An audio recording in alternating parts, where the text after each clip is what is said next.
All right, it's another episode of the Red Sox podcast. It doesn't have a name. America's most beloved podcast, the most downloaded Red Sox podcast on the internet. I'm here. Pat's here. Pete's here. Tyler's here. Jake's here. Everyone's accounted for. We got a lot to hit on. In this particular episode. We actually, I drew out a whole outline of things that I wanted to hit on to make sure I didn't forget anything. And then right before we were start to record, we got breaking news. Two breaking news, actually. Jake, I don't know if we have we don't have the soundboard yet, but when we do have the soundboard, we're going to need a breaking news sound effect to be installed. The first order of business before we get into the breaking news is just the breaking news. I'm assuming by the time this podcast comes out and people are listening to this on Tuesday morning, then you will have been aware that the entire Red Sox team has COVID. I mean, Jesus Christ. So as of right now, we're recording on Monday night at about 8:30 p.m. Eastern Standard Time. And it doesn't sound good. It doesn't not. I don't have names. I have one name, but whatever. But in terms of don't do patient zero situation. Yeah, in terms of the temperature in the room, it's Dante's Inferno. It sounds like the Red Sox have their hands full in terms of COVID. I wasn't going to say anything originally, but then one of the reporters reached out to me and they're like, "Oh, you hear what's going on with the Red Sox?" So it's going to get out. It's going to get out. I was going to keep it tight. But yeah, it's if beat reporters are kicking the tires on it, then that means that by tonight or tomorrow morning, people will know that COVID has absolutely fucked the Red Sox in the ear. So with that being said, we can just skip to the end of the podcast where we do predictions for the Toronto series. They're going to get swept. I got a sweep. I got a Blue Jays sweep. Pat? It's hard with not knowing the names of the guys that we're losing. Everyone's got it. Sweep. Pat, don't overthink it here. It's a sweep. Sweep. I'd like to think that we'd sneak one out, but I probably not if we're losing big guys. Pete? I agree. It's a sweep, but it's a sweep in the Red Sox direction. The Red Sox. Oh, you think the Red Sox are going to sweep the Blue Jays? What a rallying point for the boys. Come on. You love a nice test of will and then just throw COVID in the locker room. They're good. Yeah, they're getting swept. Tyler? Yeah, I'm not insane like Pete. They're going to get swept. They're going to get swept. Jake, what do you got? Jake's probably got the Red Sox sweeping. I got the Woo Sox sweeping the Jays. Okay. Jake, people forget handshake the Woo Sox can slug it. If they get fucking Cassis and Franchi up here, put it this way. I'd love to see it. I'd love to see them just be like, hey, we got some thump down there in Worcester. So what better time to give that a whirl than when everyone has COVID? So I didn't even realize that we were still playing COVID, but we are. So maybe I should get tested. I was around them on fucking the home opener. I feel fine. I have no symptoms, but maybe I should get tested. I don't know. Maybe I'll check it out. Speaking of opening day. We got more breaking news. We're going to space out the breaking news because I don't want to overwhelm you guys with breaking news right out the gate. Shit. This is an exciting episode of America's Most Beloved Podcast. Really, people love this shit, right? People love it. People love this. I really want to make sure that you don't have to touch on this now, Jared, but I really need you to touch on our previous predictions for the series. No, we'll get it. We're gonna break down the two. Yeah, we're gonna touch on that. Yeah, we're gonna touch on that because this is where I'm gonna start. I was starting on the opening day experience, which then you kind of go through the series and then you talk about double check. Who predicted what and sure, of course. So I was there on opening day, and got a chance to catch up with some guys. Got to see Plawecki, Bob. Got to see Trevor Story. I gave Xander a big hug. It was like a lengthy hug. Normally it's just you dap up, do the little hug, and then you get out of there. This hug was it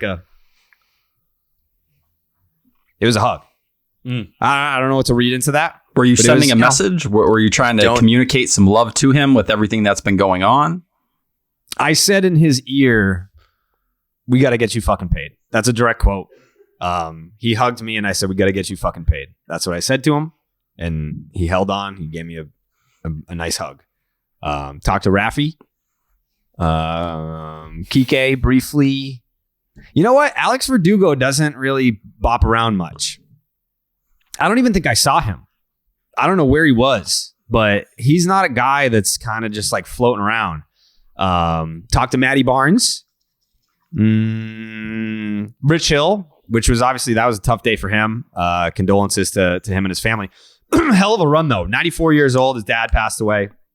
We'll get into a little bit more of that. You know, the meaning of him taking the ball on Marathon Monday. His father, I think he ran the marathon like 6,000 times or something like that. So we can talk about that as well on the back end of the series recap. But yeah, no, I mean, the spirits were high with this team. I know that I think it was, did I do that with Mazz when I came on with Mazz on, what was that? Must have been opening day. We did the announcement that I'll be back with the Sports Hub, and I'll be doing, I think tomorrow night, I'll be in studio. I think I'll be in studio tomorrow night with Tony doing the baseball hour once a week. And he asked me like what the vibe was around the team. I was like, I don't know. I don't know what you're fishing for here, but they're fucking fine, Tony. What are you digging for? It's a good team. Team's happy. They look happy to you, Pete? You were there. Pete's already been to more games than I have. That's wild. Yes, I've been to 2 games. I've been to half the games at home this year. And they've lost them both. Literally 0 for 2. That's terrible. I'm going to, like, what do you do? This is kind of like a side tangent here. What do you do if they just lose every game that you go to? Would you lose the bet to save the season? So that's literally been already addressed like amongst my friends. My friends are like, yo, what are you going to do? Like, you are 0 for 2. And I mean, like, I'm not going to stop going. I think that it's So literally it's literally no, it's content. So but you want to make it about you, and like if you, all right, if they are you not like, going to the games resulted in a championship, you're gonna be like, well, fuck it, I have to be there. If anyway. they are in a tight like division race, and I'm like 0 for 17, I will stop going. Yes, I will stop going. 0 for 17. Let's say the Red Sox. Let's say the Red Sox are. What do you need? You need to hit 30. Yeah. All right. Let's say they're 3-25, and they've got to win that last series.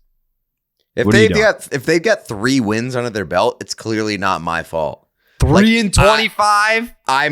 If they have 1 win, it's not my fault. I'm only taking blame if they have 0 wins. 0 wins. Could you imagine if like a pitcher was like, yeah, I understand like my pitching record this year is 3-25. But like it's not really all my fault. Yeah. You gotta look at the I've got 3. peripherals. Yeah. I've got 3. Where's the problem with the other 25? I'm not saying don't go, Pete. I'm just saying if you try to go, people might try and stop you from being there. That's fine. That's fine. I'm gonna keep going until I can get to 30, unless I'm like 0-23. You're just like the reverse Undertaker. Yeah, like if I get to a point where I'm like, this is a meme where I'm 0 in something, I'll stop going. But as soon as I get that 1 win, it's over for you bitches. Yeah. I hope they start out 0-9-ish, 0-11-ish when you go. Just because, I mean, it's going to be, people are going to be stoked when they finally get one when you're there. I'm already getting tweets being like, stop going to games. It's incredible. Yeah. I don't know. I'm rooting for you, Pete. Because if you get to 1 and 2, it's not so bad. Like you got to win the next one. You start off 0-3, people are going to start to talk. Mm-hmm. And I don't need that. I don't need that for me. I don't need that for you. I don't need that for this fucking show that has no name. It's just one of those things. I'm rooting for you. I genuinely am. I hope you do it. I hope you win. I hope you win all the games. I'm going this week, so it will either be 0-3 or 1-2. So that's fucking awesome math. So we'll figure it out. We'll what find day are you out. Gonna go? Thursday. All right, so you're just gonna skip the Jerry Remy ceremony? No, I was there for opening day. That's not it though. Wednesday is like the ceremony. Well, so I'm not going specifically for the Jerry Remy ceremony. You're right. So you don't care about Jerry Remy is what you're saying. That's not what I said. That's kind of what it sounds like. It sounds like you really don't will care say, if the though, team on wins. You don't care about Jerry Remy. I will say on opening day, it was a little bit jarring that they did like a full in memoriam section for like dead Red Sox people. Yeah, it was Jim Corsi, Julio Lugo, Jerry That's Remy. what I'm Was saying. there another one? It was a lot of people. It was crazy. Yeah. Jeremy Giambi. Jeremy Giambi. Yeah. Like it was a lot of guys, and I was like, holy shit. Yeah. I forgot how many Red Sox guys died over the summer or the winter. That was I mean, I totally forgot about Lugo. No offense, but that one went right over my head, I guess. But 0-2. 0-2 to start. And Pat hasn't been to a game since what, 2019? Did you go last year? Yeah, I came with you. You did? Yeah, I remember Chelsea was wearing my jersey. Oh, yeah. Yeah, of course. Yeah. Mm-hmm. Of course I remember. Of course. Great times.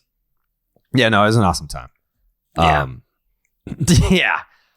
So the Red Sox actually split this series, Pat. Yes, they did. They split the series. Were you the only one that picked a split? Uh-huh. You were the only one that picked a split. Yep. Why don't you kick it off then? Because you were watching the games. Yeah, I was watching all the games. Okay. What do you got?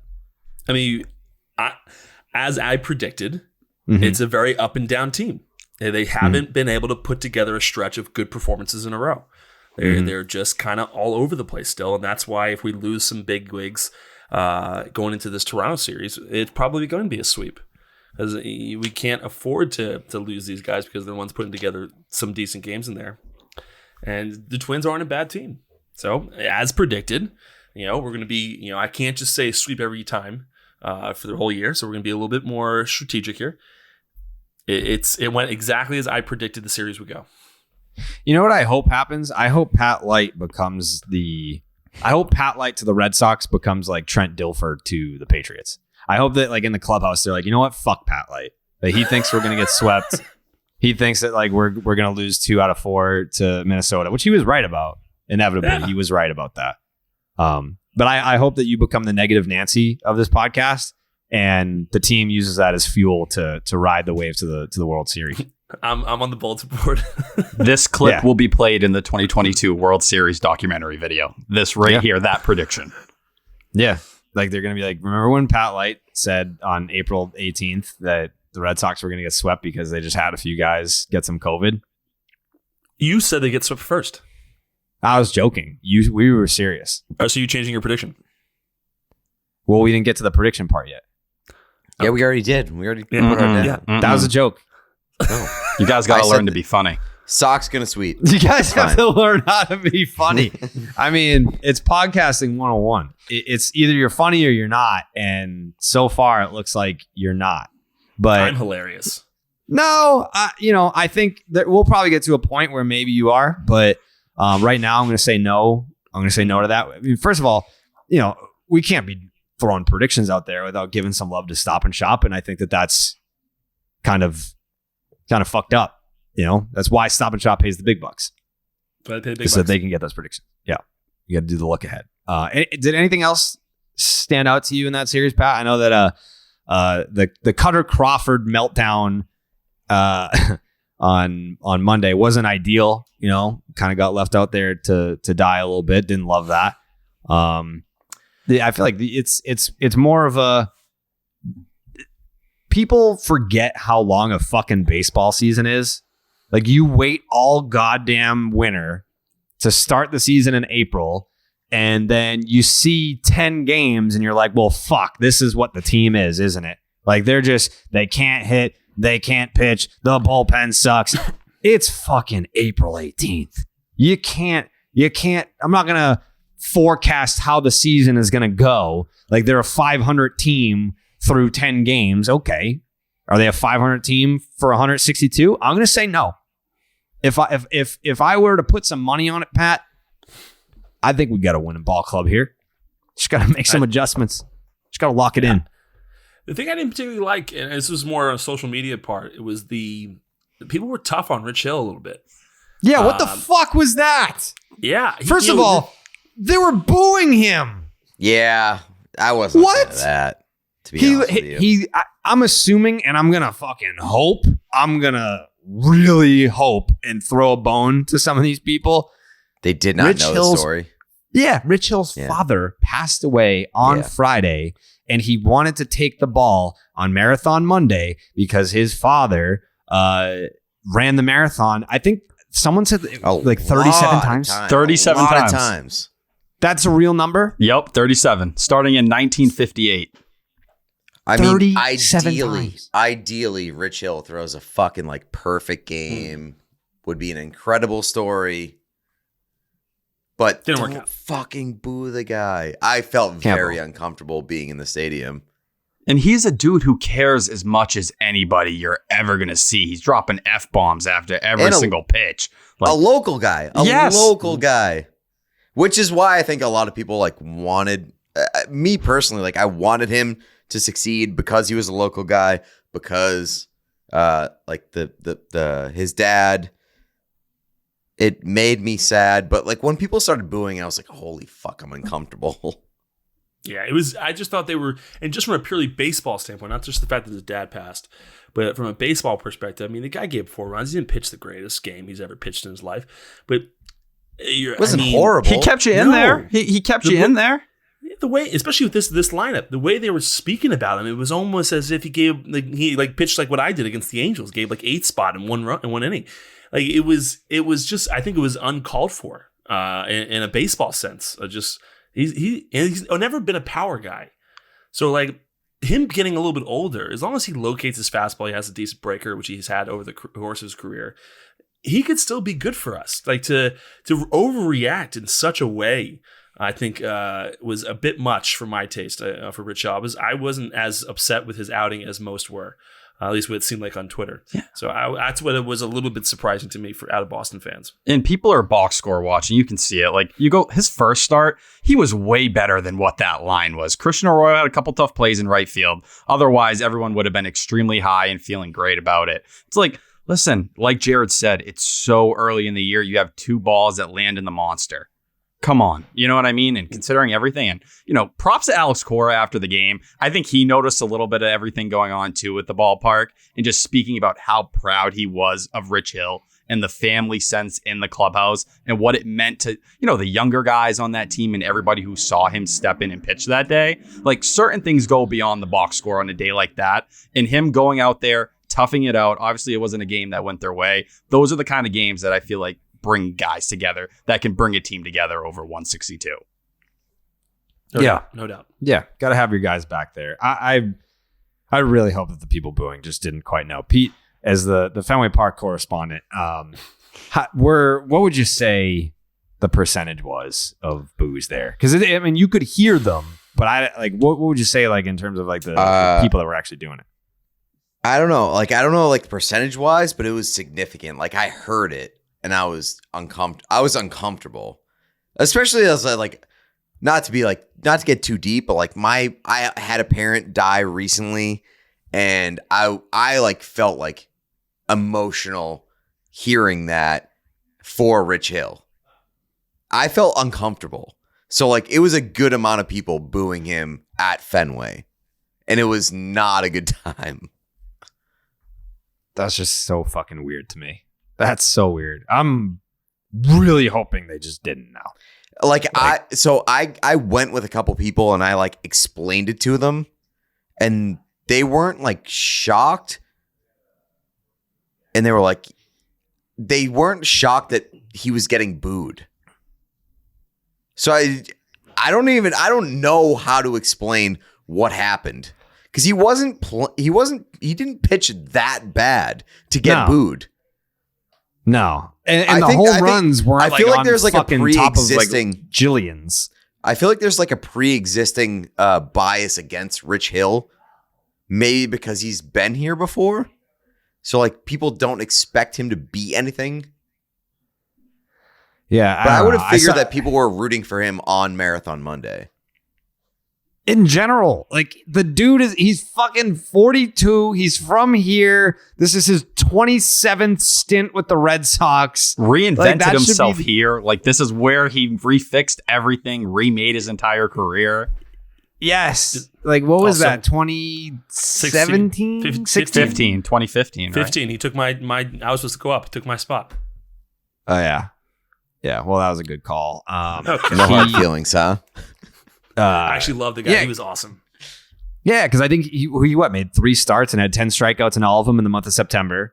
And he came up after September 1st, so he wasn't eligible for the postseason roster. And then he turned that into a deal with the A's and then got flipped to the Dodgers and then got an extension. I mean, he was like 36, 37 before he was making real money in the big leagues.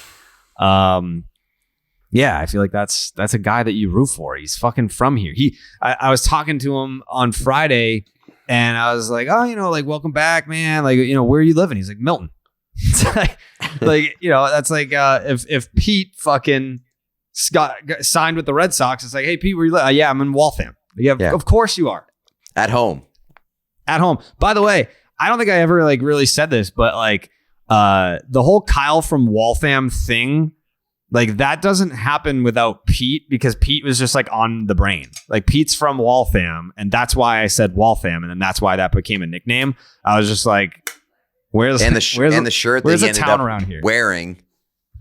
I bought the Pete shirt. Gave. Yes. Yeah. Pete met me in the parking lot where I used to live in Saugus and he gave me the Waltham High t-shirt, which I then brought to Fenway, gave to a clubby who brought it down into the clubhouse, put it in Kyle's locker. He put it on, took a picture. It got sent to me. I was told not to tweet it, so I didn't. And then he hit a grand slam and then wore it during the post-game press conference. But that shirt was purchased by Pete and brought to me in Saugus and then relayed to Fenway Park. And that's talking Waltham. The most frustrating post-game interview that has ever happened because it was on like Fox. And they had the most gigantic, like, lower third banner that blocked out the entire Waltham thing on his shirt. And he was, like, doing the post-game interview, and it was, like, red shirt, and you could not see any of the writing. And I was It still made the rounds, though. People saw it. Yeah, it eventually got around. Yeah. I don't know how many other thoughts I really have on that fucking series. I mean... Like the Rich Hill performance obviously stood out to me. That pissed me off. Like him getting booed. I don't understand it. Offense showed up in the third game. The sack off. Like if you love sack flies, boy, did we have a game for you. It was the third game of that series. Tanner Houck though, and Michael Wacha. Those are two dudes that. I mean, I'm not going to fucking get it. Like, I don't know if you guys have opinions on it. I'm not going to get into the whole fucking like Tanner Houck not being vaccinated thing and people being like, oh, he's just, you can't care about winning if you don't get the vax. Like, I'm vaccinated. I got the booster. Like, I did it for my job. Like, when it first came out, I was like, I feel like I want to see if anyone dies from this first. And then I figured wrong. I was like, well, I'm assuming that you're going to have to show a vax card to get on a plane. And if for my job, I'm going to have to fucking get vaccinated immediately so I can fly. You didn't end up needing to get vaccinated to get on a plane because the airlines were struggling for money so much that they would have let anyone on. They would have let like a fucking shoe bomber on the plane if they wanted to pay for a ticket. And I mean, you did end up needing it to get on the field for batting practice. So in the end, yes, I needed it. And yes, like I understand the people that are like, well, how much can you really care about winning if you don't get the vax and blah, blah, blah. You're supposed to pitch in Toronto. But like, I just respect what people want to do with their bodies. Like at the end of the day, like it's like, do whatever the fuck you want to do. Aside from that, Tanner Houck looked very good. He looked very good against a pretty solid Minnesota Twins lineup, as did Michael Wacha. And I think Dennis Eckersley made this point on the Nesson pregame where he was like, I think they knew something. I think the Red Sox knew something about Waka. Because, I mean, we talked about it in the Stop and Shop Look Ahead last episode about how he made some adjustments, got rid of his, I think it was his cutter, right? Correct. It was like his second pitch, and then he went from like 30-something% usage to 2% usage. He just got rid of his second most used pitch, and that's when he really started to take off. Yeah, I think that they took note of that and rolled the dice to see what that looks like over a full season, and so far so good. I think Michael Wacha's looked fucking great. Yeah, I think you look at it down in Tampa, obviously when it clicked, the starting of August or whatever it was. You're telling me Heim wasn't hearing things from down there when they start to do some of the background stuff they're trying to find. Their next deal, we knew they threw money at Andrew Heaney as well, who he's balling out for the Dodgers right now, and he got similar money to Wacha. This is what these teams do, the Dodgers, the Red Sox, even the Rays. When you're trying to build these pitching labs, it's finding these guys that have a couple things or, whether it's a arsenal change or just a different approach to pitching as a whole that you can kind of click on. Michael Wacha is that next guy, and people just immediately, it's so annoying. As a nerd, as someone who gets clowned on for citing stats all the time, it's like the first people who say that stuff are the ones saying Michael Wacha sucks because he had a 5 ERA last year. Like, you guys do the exact same crap you claim the nerds do, but you dive deeper. The FIP was closer to like 4 or 5. And for people who don't know what FIP is, it basically takes out the luck of defense or whatever it may be, gives you a league average on balls in play. So he was already better than what that ERA was. You throw in a couple adjustments here and there, and you see the stuff. His velocity isn't even where it was at the end of last year. He's sitting lower 90s a lot of the time. If he can sit mid 90s for a majority of the game, I think we still haven't even seen the best version of Michael Wacha yet. I have famously been a root for a lower end pitcher, whereas I love Wade Miley, love Drew Pomeranz. I feel like Michael Wacha might be my next guy. I feel like Michael Wacha might be my my new Wade Miley. For some reason, stan Michael Wacha. I can get behind that. I kind of want him to be your next guy. Yeah, I mean, I just referenced Wade Miley because without giving away too much information, the room that I'm sitting in right now is a podcast studio, but it's also going to be a video studio. And I got some I'm putting a bat rack on the wall, and I've got some floating shelves. And I was like, this looks cool, but what the fuck do I put on these shelves? And there's a website that like you can make little canvases with whatever photos that you'd like. I was like, I think I'm just going to rotate a bunch of like classics. Like I'm going to go back and get the Wade Miley milking a cow picture. Like, Still why have not? that framed in my basement. Do you? Yes, I absolutely do. It looks like an oil painting. It does. You're right. It's one of my favorite fucking things that I own. Have you ever like met or spoken to Wade Miley? Weren't you at a game where he like almost had a perfect game? Yes, I went when he was pitching for the Cincinnati Reds. I went and saw the Reds-Cubs game where he almost threw a perfect game. Like he was perfect through 7 or something. It was outrageous. I mean, he was really good. Like he's been good like the last few years. I also have a signed Wade Miley Red Sox jersey. You have a Wade Miley signed Red Sox jersey? Signed Red Sox jersey from our Where the fuck? Sox signatures? our pal Sox Signatures. Yeah. Gave me one. Yeah. Now that we can do ad reads again for whatever we want, I mean, you never know when that ad read might pop up again. That's right. You really don't. That could come from the fucking clouds at any point. Did anything stand out for you in this series, Peter? Just the fact that like I brought the worst out of this team in both games that I went to. Sunday was great, just in terms of offensive output. It seems very much like this team is a all or nothing kind of offensive team any given day. And that's really frustrating. It is.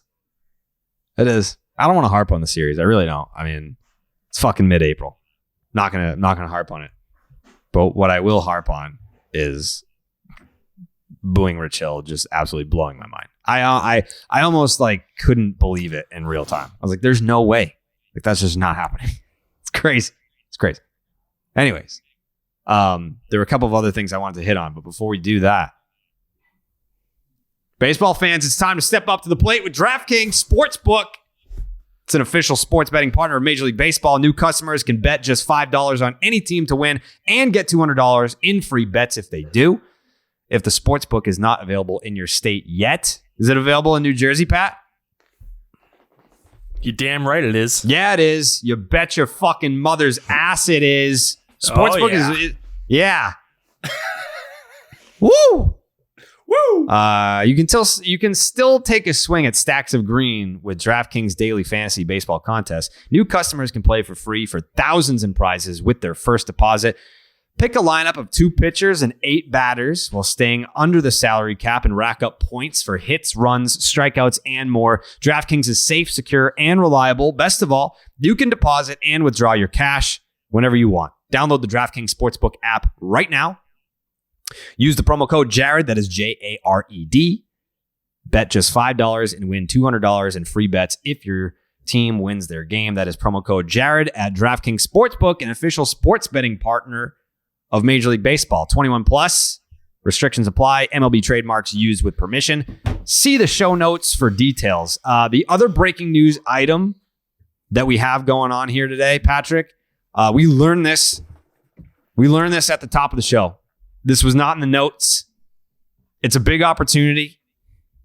There's going to be a negotiation. I'll say this right now. Some people on this show may think that it's set in stone. The majority would say that it's up for debate. So we'll get right into it. The Savannah Bananas. The Savannah Bananas, maybe you've heard of them, maybe you haven't, but I mean, if you're a baseball fan, you've heard of the Savannah Bananas. They are interested in the services of one Patrick James Light, a former first-round draft pick of the Boston Red Sox in 2012. 2012? Yes. Yeah, I remember. I always remember because it was a terrible year. That was a brutal year. 69 win team.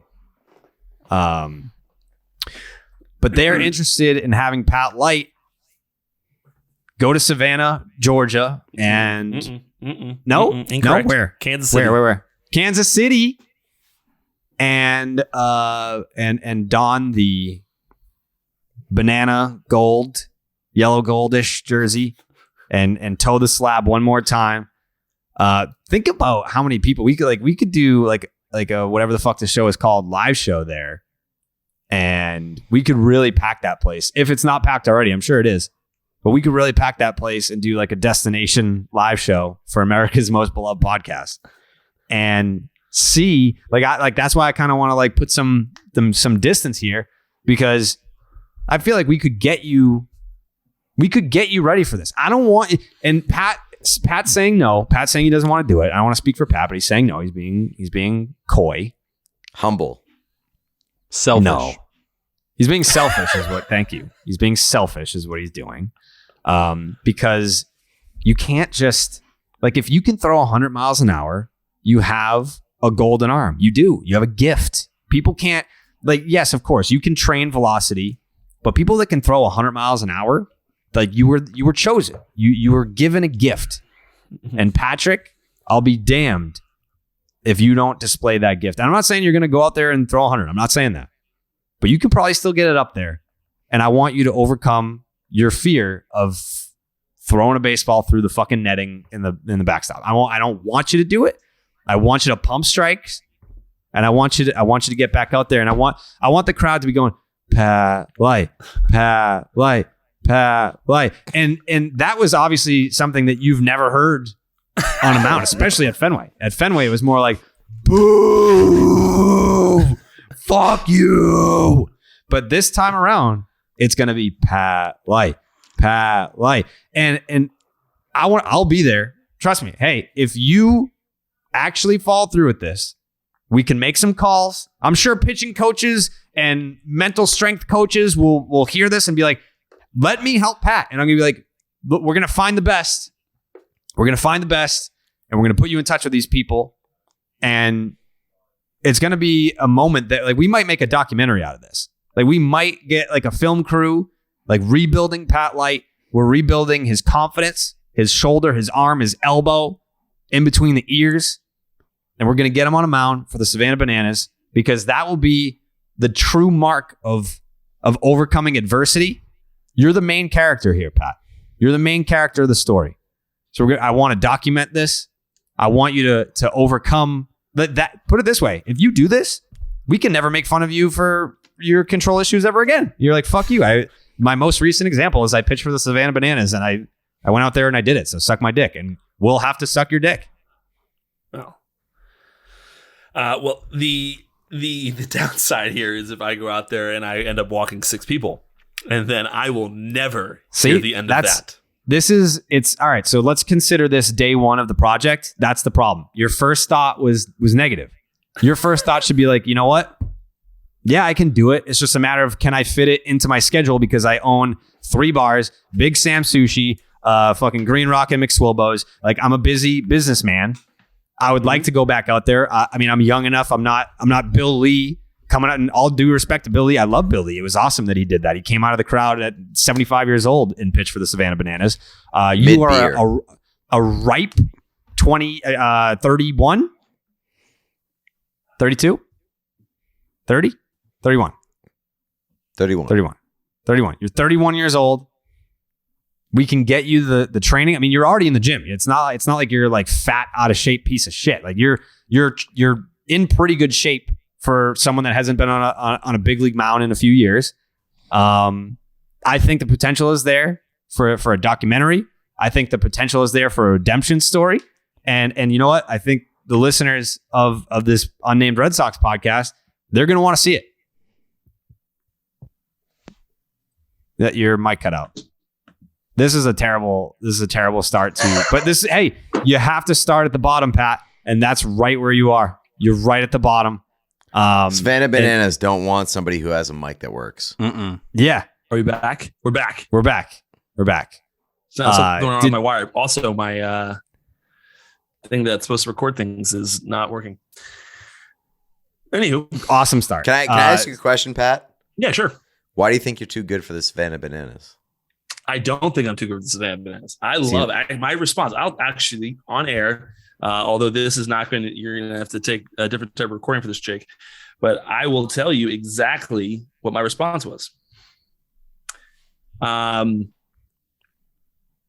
Hey man, he was texting me saying, "Want to come pitch for the Bananas in Kansas City?" My response: "Hey man, huge fan of what you guys are doing. My arm is shot, LOL, and I'd probably come out and just walk 1,000 people." Yeah, that's the answer that I expected out of you. We can fix that. That's the answer that I expect out of you. So I think what we're going to do, let's just consider this. We expected resistance day one. And I hope that pep talk that I just gave you resonates. I hope that you bite some meat on that bone. You sleep on it tonight. You talk to your family. You come back next episode and you're like, you know what? At the very least, Pat, can you do me this favor? You don't have to agree to pitch for the Savannah Bananas, but will you at least agree? I'll come to Hoboken, New Jersey. I'll buy catcher's gear. Will you at least agree to do a tunnel with me? Will you at least give me a bullpen session? Will you at least work with me just to get on a mound? Start throwing. We can play. Will you at least play catch with? We've never played catch before. Will you at least play catch with me? No, for sure. Okay. I want to massage it. Even if this is a year-long documentary, even if you don't pitch for the Savannah Bananas this year, will you at least play catch with me? And then it's like, all right, maybe I can bump it up a little bit. And then we get you, maybe we get you a catcher because I don't know if you saw the video of Dallas pitching to Dave Portnoy with me catching. Didn't go great. I mean, it was, first of all, it was a brand new glove, so that's why I was popping out. It was very stiff. But if we get you a catcher, maybe, you just throw a little bullpen. Maybe you get and then it's like, all right, I can actually throw some strike. Then we build your confidence. This is not, I don't want you to pitch for the Savannah Bananas this year. I want Pat Light's return to be in 2023. We need the time to make this a spectacle that when we unveil Pat Light, it's not Is he going to do it? Can he do it? He can do it. Watch him do it. That's what I want. I love the idea of Pat being like a Finding Sugarman kind of type of deal. I don't know if you know the documentary Finding Sugarman. It's like some musician, singer-songwriter from the United States who was like a gigantic star in like Chile, but nowhere else in the world. And like he was like starving, could not live in the United States, but it was the fucking Beatles in somewhere else in the world. I would love Pat to be like fucking goddamn the best pitcher in the Roger Clemens at some like South American country. They're like, we fucking love Pat Light. Bring him here. Please bring him here. The light that would be the best thing in the world. The light at the end of the tunnel, the Pat Light story. Hell yes. This is what it could be, Pat. I still think content purpose wise, I try to do it for the company that we shall not name on this air. And Jared never followed through with it. I think ESPN 30 for 30 on the day that going through the day of me striking out Mike Trout would be a phenomenal production value. I think that'd be fantastic. But here's the thing, Pat. We're not living in the past anymore.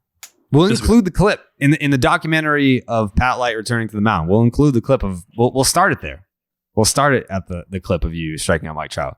But yeah, I don't want it to be like just that. I want it to be like South America being obsessed with Pat Light for like Big Sam's. Yeah, like Big Sam sushi. Like people are gonna be wearing Big Sam's sushi t-shirts in like Somalia. Like that's where we're gonna be at. Is you're gonna be an international superstar. And it starts with this. And I just listen. I need to see it. It's one of those things like when I know that you guys love wrestling. It's kind of like when Sting finally made it to the WWE and had his match at WrestleMania, even though he was like 56 years old. It's like you can't finish your career having not done that. Like we need to see the Pat Light redemption. Like the way that it ended was not the way that it should end. Like that there has to be a storybook ending to Pat Light's baseball career. And I think this is it. I think this is the path. The bananas? Yeah. Well, I mean, it's getting on a mound and in front of a crowd that is chanting Pat Light's name. That's the closing scene. We just got to fill. That's the Oreo cookie. We need the white filling. We need the white filling, and I'm happy to help in any way that I can.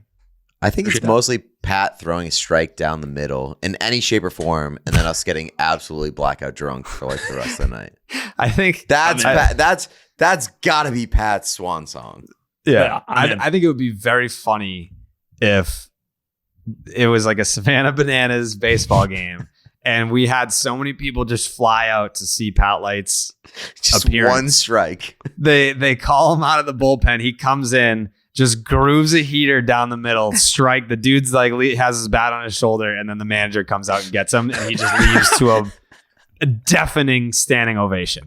We charge the mound like he just fucking threw a no-hitter, but he's just 1 for 1. One strike. Yeah. That's all. That would be the greatest moment of my life. Never mind Pat's. Yeah. That's what I want to see. And I see it. I'm going to manifest it.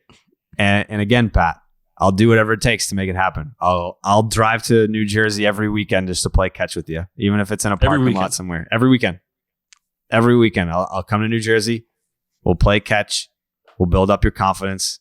We'll get the help of whatever coaches you need. We'll buy you some weighted balls. I don't do any cardio. I'll start running with you. If that's what it takes. Any training that you go through, I'll go through it myself. Maybe I'll come in and pitch after you. Might as well. That's the vision that I have. That's the dream that I have for you. That's the dream that I have for you. That's the dream that I have for you. So we're going to bookmark it here because I don't want to hear any more negativity out of you. I don't want to hear, well, I don't know if I can throw a strike. Well, It starts with just having a little catch with your pal Jared. It starts with believing in yourself, Pat. Yeah, the you gotta believe in confidence yourself. seems very low. I'm not going to lie. Well, obviously my confidence is low. My career ended horrendously, and it was all because my confidence was low. But Exactly. That's what means that you need to fucking capture it back. You've been building up. Seize the Like, moment back. You've had time. Like you should feel better about yourself. I'm back now. Yeah, I told you I feel great. Oh yeah, you're lying right to I mean, us. Great, guys. Your career didn't end because of a horrific injury. Like it could be worse. Yeah, We're it's certainly could be worse. gonna make this happen. We're gonna make this happen, Pat. All right. Well, I'll see you. You just have to believe it. I'll be there fucking tomorrow if you need me. Tell you, to the be there. Savannah Bananas had a much better chance of getting me if they were like, come to Boston. If we were playing in Boston. Like, Have you seen any Savannah Bananas clips? Oh, I know they're amazing. You will But- be the biggest star in the fucking world for like at least one weekend.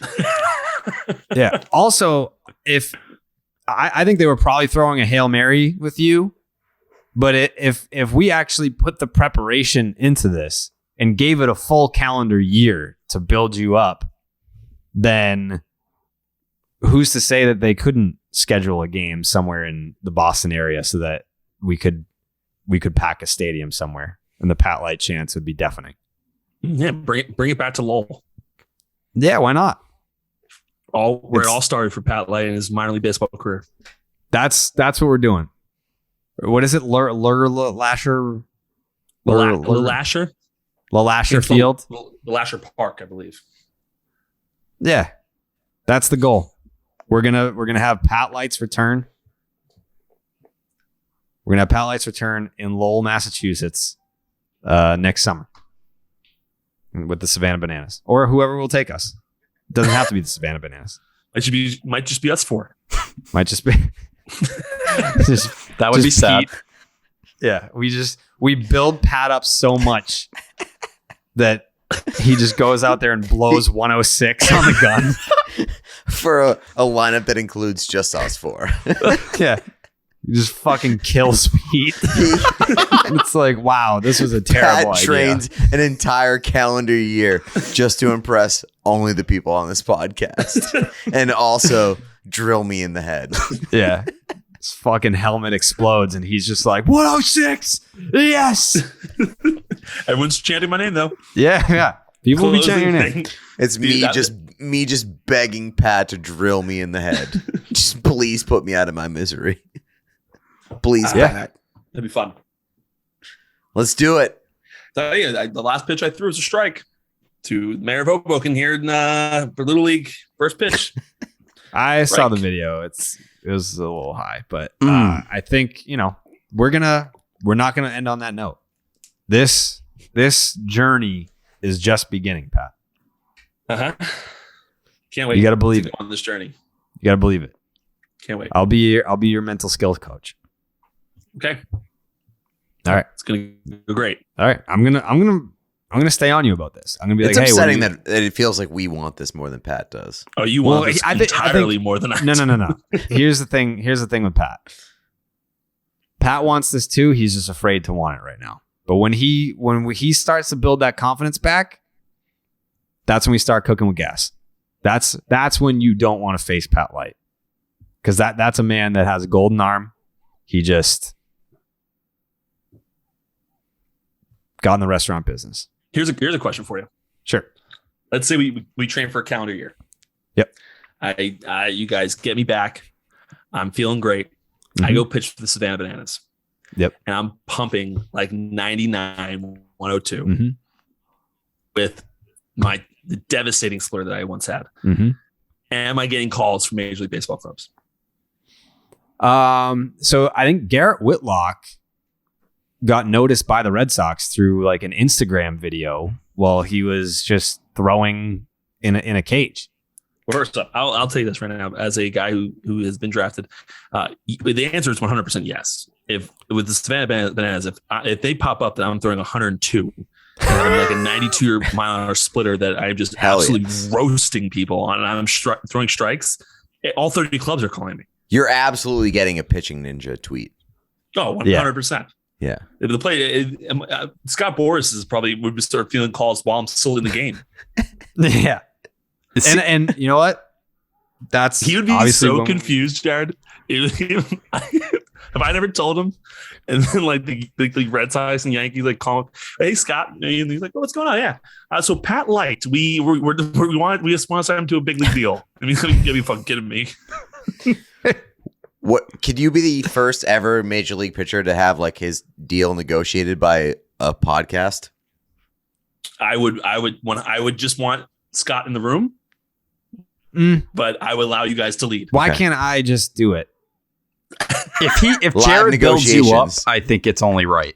If he's the reason you get in this game, you kind of have to give it to him. Let me have 4 beers. I'm going to get you all you're worth. Don't worry about it, Pat. Especially if it's the Red Sox calling. Like, could you imagine if I was like, all right, Chaim, I know you want this dude. He blows 102. Like, I'll negotiate. And this will obviously, I want Pat with the Red Sox. So like, you already know that like this is going to go in your favor. But the caveat is we have to negotiate Pat Light's contract on the podcast. Incredible. I'm completely in. Yeah. I'll get you a good deal. I just want to negotiate it on the podcast with Chaim. And I mean, like, let's just say hypothetically, it's like, all right, like Chaim's like, okay. I mean, he hasn't pitched in the big leagues in like 3-4 years, whatever it is. We'll do a 1-year deal. Call it $2 million. I'm not going to AAA. Straight to the bigs. You think you're too good for AAA? Wow. I'm not going to AAA. I will not ride. I tell you right now, I'm not riding on buses any longer. Okay, so here's the thing, Pat. First of all, shut up. This is if I'm negotiating with Chaim, I'm going to say, okay, if it has to be a 2-way deal, minor league deal, like we're going to have numbers for if he makes the club in the majors. If he needs to be assigned to AAA Worcester, which is not Pawtucket. I mean, it's not your AAA team anymore. It's Worcester. You're a lot closer. Let the man speak, Pat. Yeah. I'm your fucking... I got this. So, listen to your Pat, client. shut Jared. the fuck up. Shut Shout up. out to the Woo Pats. Okay. So what we're going to do is we're going to get Pat Light his own tour bus. So you can like, it's going to be like when we did the Spikes Up tour, it was like fucking Tim McGraw's tour bus or something. There was like a shower in there. There was like beds. Like you can like, it's just the Pat Light tour bus where say it is like an 8-hour trip. Then you have like a fucking kitchen to yourself. You have a bed. Like it's like a legit bedroom in the back of the bus. There's a shower, whatever. There's TVs. Like we're going to get you that. But something along the lines of if you don't call him up within 2 months, then he automatically makes his big league salary. So you might as well call him up to the big leagues anyway. That's a good deal. Yeah, it's not a bad deal. That doesn't You're sound really like going to a say yes. that that's not a great deal? The fuck are you talking about, dude? I would take the tour bus as long as I had the bedroom. I agree with that. You made it appetizing enough to do it. Yeah. The team will hate you. They'll be like, "What? He's too good to be on the team bus." Because I'll bring some of them on the bus. They'll love me. I'll be the fair guy in the clubhouse. I'll be honest. You kind of seem more interested in the bus than like throwing 100 miles an hour for the team. In order for me to go back to the minor leagues, I am going to be such a prima donna. It's going to be. I'd rather just only play home games. So you're Roger Clemens at the end. Yeah. Yeah. You're the AAA Roger Clemens. And we're shortening the time frame. If you want to 6 weeks. start me, if you want to start me in AAA, now you got 6 weeks. You got a month to call me up. 6 weeks. Now, Past 6 weeks. is this 6 weeks and you go try for another organization or you just straight up quit? Yeah, I immediately become a free agent. 6 weeks. No. I'm going to need you to agree to 6 weeks. Best I can do is 4. Well, listen. I know. First off, I shouldn't be negotiating with my agent. My agent negotiates for me. This is the conversation. It's on the table right now for everybody. Jared's trying to save you, Pat. Yeah. If I'm throwing 102 throwing strikes and I'm throwing a 92-mile-an-hour splitter. So then Everyone you should can suck- accept everyone- the no, no, deal no. based Everyone on the can fact that suck- I'm not going to need to be down there for 6 weeks. Everyone can suck my nuts. If I'm throwing strikes at 102 and locating, I'm arguably probably like one of the best closers or relievers in the game of baseball. I'm not staying down in AAA for more than fucking 3 days. You're already a problem in the organization. Wow. You're not. This guy's not even been signed, and he thinks that he's the best that's ever existed. Poor You makeup. telling me, Holy as shit. Red Sox fans right now, if you had a guy down in AAA throwing 102 and had a 92-mile-an-hour splitter, and he was just motherfucking people, you guys are up here like, well, let's wait a couple weeks. Let's That's see what I'm he's saying. got. It's like we're just giving some breathing room because of roster options. It's not like we're going to need 6 weeks to know if Pat Light belongs on the roster. If you're throwing 102, then you're throwing 102. You're ready to just I boot understand someone that, off the but 40 man. At this moment, in the negotiation process, this is when I have the power to negotiate this part. If I agree to something just because, oh no, I'll definitely do it still because no, I'm going to force the Red Sox. All right, 5 weeks. Give you 4.5. 5 is what I said. Walk away, The best hon. the best I can do is Thursday on the fourth week. So like 4 weeks and 4 3/4. 4. Okay. All right. Fine. Deal? So deal. you have to call me up in 4 3/4 weeks. Now I want to get to a point where like Pat is called to throw the first pitch for somewhere, and I am in the batter's box, and I just have to wear it, and he just beams me. You That would be probably- the best first pitch. Yeah, that would hurt a lot, I feel like. Yeah, but it would rule. How old was Daniel Bard when he came back? Like fucking 35?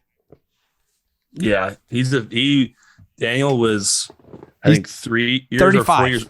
35. He's So I think- 37 right now.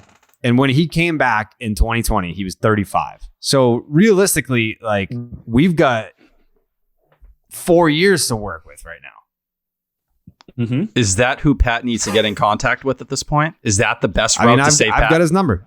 I've got his number. If you want me to put you in touch with Daniel Bard, we can do that tonight. I have his number. You do? Yeah, we and him rehab together. It was a throwing partner. Okay. He likes me more. So I'll reach out first and I'll Set the put stage us for in me. I'll put it in a group text and be like, Daniel, this is he reached out when I went to DraftKings and congratulated me. Mm. Did he congratulate you about opening Big Sam's? He came. I don't think he did. Mm-hmm. Mm-hmm. I don't think he did. Mm-hmm. He Where does he came. live? Where does he call home? Is it Texas? A lot of places. Yeah. A lot of places. All right. Yeah. So, all right. There you go. The Pat Light Redemption Tour. Today is day 1. We're gonna get the ball rolling on this. I'm not gonna let this just be a podcast segment that we did one time in mid-April because we didn't want to talk about the Red Sox splitting the series with the Twins and everyone getting COVID and people booing Rich Hill after an unfortunate circumstance. That's not why we did this. I want to go to Savannah, and I want to watch Pat reinvigorate his career in Savannah. Yeah. Yeah, we're gonna do that. We're gonna do that. It's happening. Do you believe it, Pat? I'm in. Do you, Doesn't sound like you're in. Pat? Yes or no? It sounds like a lot of fan service here, and by fan service, I mean service to me because I want to go to Savannah. Yeah. There's Pat, a great yes bar, or no? Great bar in Savannah. Yes or no, Pat? Do you think that something, whether it's me going to Hoboken to play catch with you or like you getting in a tunnel and throwing like some sort of bullpen, do you think that there will be any next step from this conversation? Like a physical action will be taken? I think that me and you will probably eventually have a catch. Mm-hmm. But I just think it's by happenstance. Like, I don't think it's going to happen soon. Like, I just think, one of these days we might just be, in Boston or something like that. And we're like, let's go throw. Which, by the way, that's not going to be like, if you put on catcher's mitt and I went and like wanted me to throw a pen, I'll be fine. Like, I'll throw strikes. I'll be in I never New had issues Jersey. with that. Not this weekend, the weekend after. I'll be there. Can I ask Not a this question? weekend. Yeah, yes, go ahead. Peter. What number of games do you think that it would be where I did not see a win, where you would tell me to stop going to games? Like, Is that for everybody? yeah. Well, I mean, like, people are already telling me to stop going to games. I'm 0-2, and I'm literally getting tweets saying stop going to games. 10. Mm-hmm. At what point do you think, Jared, that you would be like, you can't come? Like, if I was 0-13, Too many. that's too many games. I'd cut it off at 8, especially in this division. Really? Easily. I'm at 10. Once you hit double digits, we need to relax. You know what? I think what I would probably do is I would probably let it go. I would put the call up to you, because I would also just be rooting I for you won't to break stop. I won't stop. I'm that stubborn that I will just keep going. You'd go 130? But yeah, I would go 0 for 30. But I want to know, like, at what point Jared would be like, please, like, the division race is pretty close. Stop going to games. Well, because a part of me would sit here and say, if Pete was 0-29 and the Red Sox needed a win to, like, make the playoffs, what better story would that be if Pete broke the streak and then the Red Sox won and got in the playoffs? Like that, I would let it ride. I would let it ride. I really would. All right, cool. Because I'm going to let it ride no matter what. Good. Ride it till the fucking wheels fall off. This was I can't remember what night it was, but the Xander Bogaerts contract offer, it's kind of like old news by now, but we haven't done a podcast since that came out. What was it? 4 years, 90 million? Yes. Tyler? That was the exact number. 4 years, 90 million. And this was a John Heyman report, who we know, we're a Boris friendly podcast. But we know that Heyman likes to, throw reports out there that are in favor of Boris clients. That's an average annual value of $22.5 million. And I believe the way Heyman framed it, it would be from the extension he has, or from the original, hometown discount contract extension he took. It'd be $20 million for the next 3, which he's already opting out for, not interested, and then $30 million additional year on top of it. That doesn't sound good. No. I don't even think it makes sense. That was my initial reaction was, you're better off not offering anything than offering for 90. It, like, you're telling him you're giving him an AAV, number one, that's less than Trevor Story, less than what Javier Baez got. We know where Xander Bogaerts ranks in that tier, and I'm as vocal as anyone about the defensive concerns. He's worth more than that. And it's not really a conversation piece. And you're also telling a guy who is opting out, has made it clear, I took that hometown discount. Scott Boras has gone ahead and said, he wants to be paid like the elite shortstops. You go to June Lee's recent column. He was looking for, something in that 30 to 35 range. You're going to tell this guy who already has played, on a very team-friendly contract for you, you're going to play for about, 20 million or 22.5 AAV. That's a slap in the face. And while I think the 490, I don't think that's the exact number. I'm guessing it's probably somewhere in that 400, maybe a little bit more than that. But still, I wouldn't be surprised if he sees that as a slap in his face. Of course. And whatever June Lee says about Bogaerts, it's 100% true, because he's very tight with that camp. I also talked to someone about the Devers talks, and they were talking about how they're like 7 figures apart. Like it's well like over $100 million. They're well over $100 million apart. So Jared, if you can't tell me, obviously, but from the way I was reading the reports, it felt like it wasn't a AAV issue. It was a years issue. So maybe the Red Sox were somewhere in the range of 7 to 10, and he was more in the range of, 10-300 or 11-330? Is it more about the years? That's the difference there? Because that seemed to be what June Lee was talking about in his last column, where it was a lot of the Red Sox are very against, 10-year deals and that kind of length. They had circled Corey Seager at the beginning of the offseason, it said in that report, and then pushed off because of it. Is that the difference, or is it something else? So here's the I don't know, like, years wise what was going on there, but this is what I was told, was that the Devers offer wasn't even $200 million. Another slap in the face. Yeah. So I don't know what to be like more mad about of those two reports. Yeah. I think you can, I don't know if justify is the right word, but with Bogaerts, if you're saying, listen, we don't want to, we have concerns about you defensively long term. We don't know how you're going to age in that sense. And I'm someone, I think you should give Xander, whether he wants 6, 180, whatever it may be. But you can picture a world where they say Nick York, he continues on the pace he's going. He'll be touching AAA maybe by the end of the year or to start next year.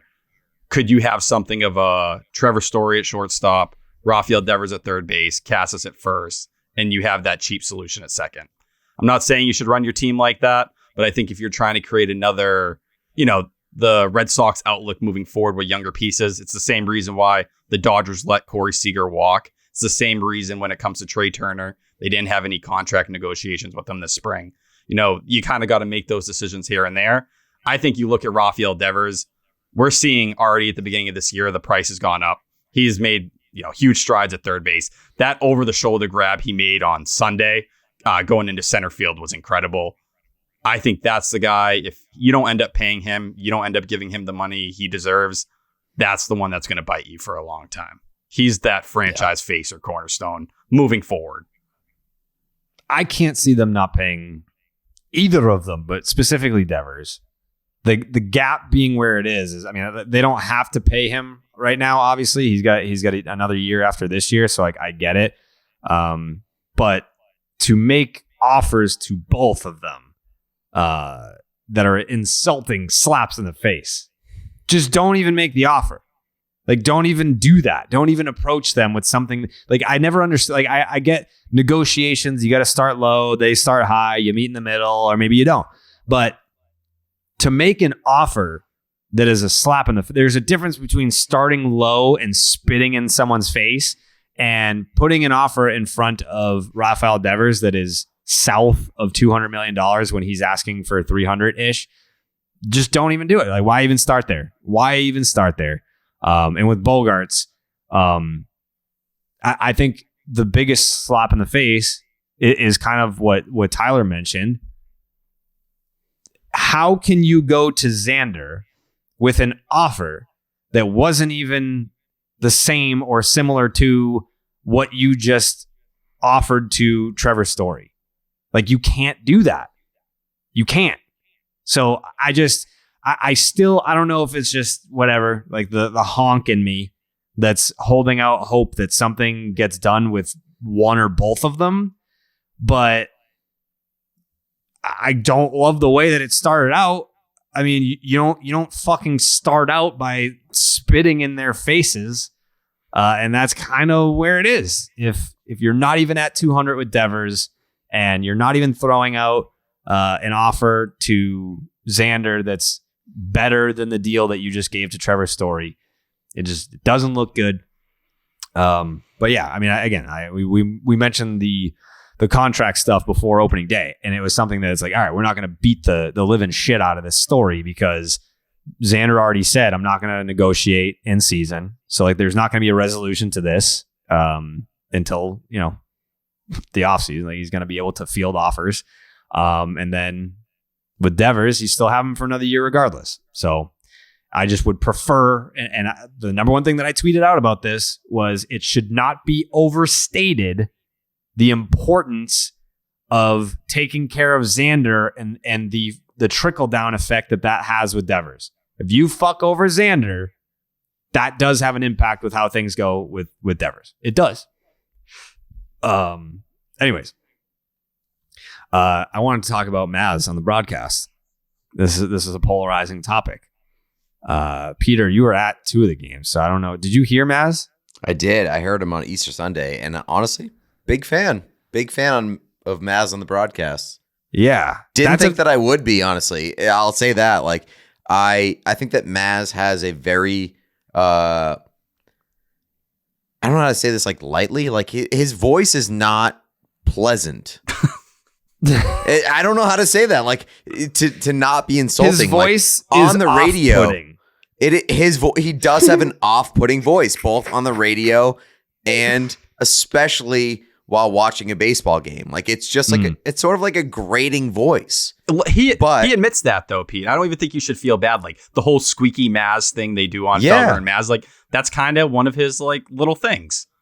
It's just like it's a thing. I don't know. Like it's just not everybody has like the most aesthetically pleasing voice.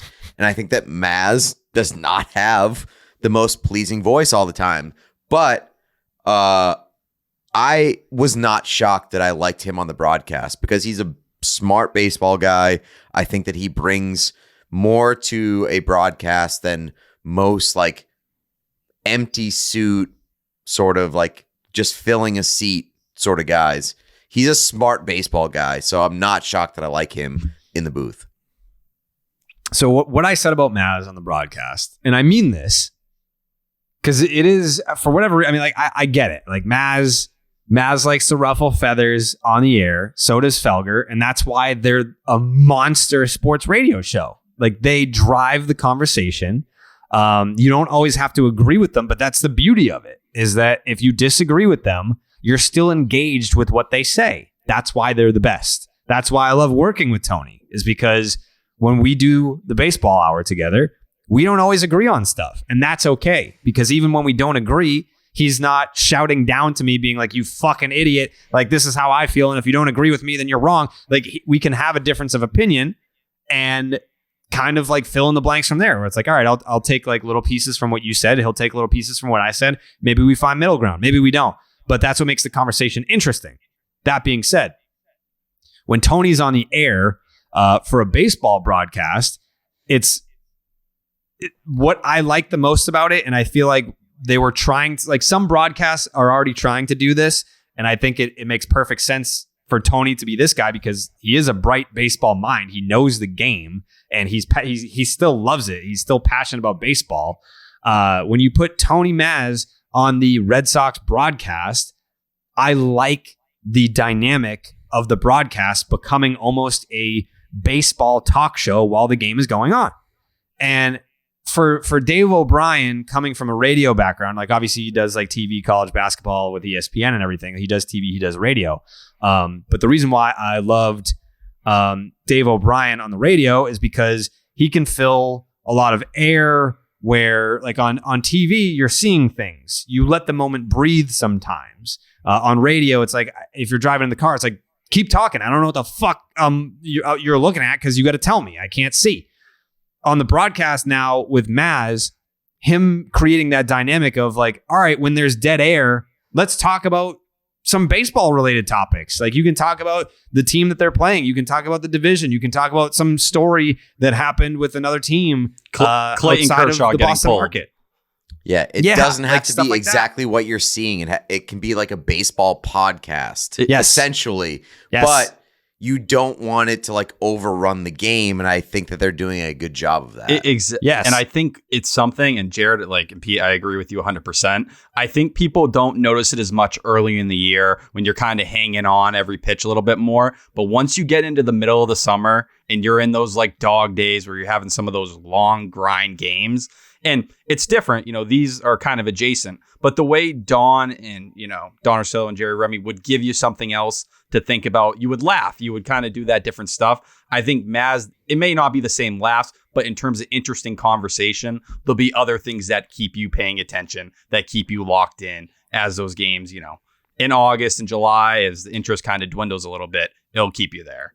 I don't want to be mean when I say this, but like, Dave O'Brien doesn't give his partner a lot to work with in terms of like that freedom. We know how good Jerry Remy was with Don Orsillo, and even Jerry Remy couldn't do a whole lot next to Dave O'Brien. I think that Mazz is doing as much as he can, freedom-wise, as anybody will do next to Dave O'Brien. And I think that's a very good thing to have. Especially for someone who hasn't been in the role before. Like, you know what I mean? You're talking about a guy who is really learning on the go here. And you heard, he was a little nervous during spring training and to start the year, but I think for him to be where he's at, and whether it's Peter Gammons, whoever it may be, tweeting out and saying they're into it, I don't feel like there's a lot of people that often come out and are willing to put that forward, especially when something still is kind of up in the air. And I think that says a lot about it too. Patrick? Unfortunately, I didn't get to listen to him all that much on Easter Sunday because I was with family. So we had the game on mute quite a bit. You a big Easter guy? I like holidays. I like I like holidays. Hot take, Pat. Good job. Holidays are cool. I enjoy drinking with my family. So as I've gotten older, I don't tend to go out as much like at night. I tend to like the day drink. So I was locked in for Easter. I had like 7 scotches. You don't like to go out at night? Not as much anymore. I actually don't like crowded bars. So I really would love a lounge that plays Sinatra. Like maybe a cigar occasionally, but not so many cigars. And like a nice glass of scotch where I can actually have a conversation with someone. Ideal meat on Easter, Pat. Ideal meat on Easter. You deal meat? Ideal meat. Not ideal meat, but your ideal meat. Ham. Hell yeah, brother. Yeah, ham. Yeah, I like, honestly, turkey is such a staple for Thanksgiving. I just like ham. I prefer ham over all of it just because I don't get like so tired. Like after Easter's dinner, I am not stuffed to the gills. Whereas turkey, I feel like I have to nap afterwards. I feel like that's a myth. Just anytime I get really full, I feel like I need to fall asleep. But I feel like me and Pat could really vibe. I think we're gonna have a great time this summer. Oh, great time! The other podcast that we did for the other company, Section 10. Yeah. Are we allowed to say that? No. All right, cool, nice. All right, cool. we'll bleep that out. Don't worry about it. Jake, cut that right here. Mark that down. Yeah, Cut the part where I said Section 10. Thank you. But yeah, if I even mentioned liquor, I might as well be praising the devil. Pat, I like to drink. Pat, I like to drink with you. How many times have we gone out and I didn't drink? I've come to Boston almost specifically to see you, and you weren't even in town anymore. When? Where the fuck did I go? Like New Hampshire or something? I don't care if Jared doesn't drink or I don't care if anybody who I drink. No, I don't. I'm just saying I don't care if you don't drink. I just think me and Pat would vibe, and you can also be there. Pete, I drink, dude. Guys, I don't think you get it. We have breaking news. What's the breaking news? What's the breaking news?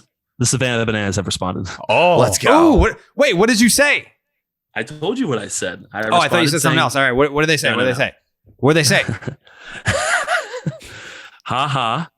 Good start. Oh, it's a good start. It's a good start. That's not what we want at all. But offer stands. Nice. Had PD out this weekend, was awesome. I'd say just come experience it and we'll get you hooked. At least experience it, Pat. That's the bare minimum. It's always good when the response starts with "ha ha." That's not what we want at all. No, we would hate that if you did that. Yeah. All right. I mean, that's going to happen. We're going to table that discussion. I think we left it on a good place. We left it on it was a positive note. Let's stay positive. Positive note. Yeah. Positive note.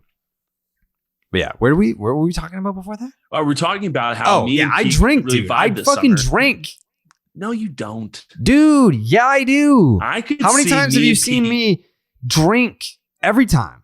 I don't care. I don't care how much you drink or if you drink. I'll drink more than both of you. Me and Pat are just gonna fucking vibe. Next time we hang out, all of us, I'm gonna fucking drink so much. I'm gonna drink more than both of you combined. I'm fucking hitching my wagon to the Pat's Savannah Banana.